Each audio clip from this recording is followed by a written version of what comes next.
Assalamu alaikum жамаат. Тынчсыңарбы, тынчсыздыгыңар жакшыбы? Жалпы Кызыл Жардың элине чоң рахмат.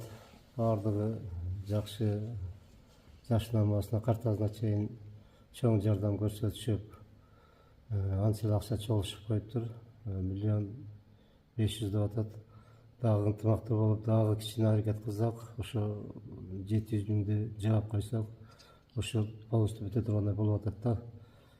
Кайдыгер карабайсыңар деп ойлойбуз. Бардыгыбыз тең дагы бир жардам берип ошол операциясына акчаны чогултуп койсок, жакшы болот эле да. Азыр жаштардын рахмат, чоң рахмат. Ошо бир айдан бери ошо балдар дагы кызмат кылып чуркап жүрүшөт.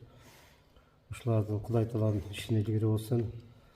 Бул балдар дагы чарчады азыр. 3-4 күндөн бери булар тынбай аракет кылып, жакшы аракет кылышты. Эми калган жаштарга дагы айтарыбыз, жакшы жардам берип, ушуларга кызмат кылып койсоңор, ошол нерсени жаап койсок жакшы болот эле да.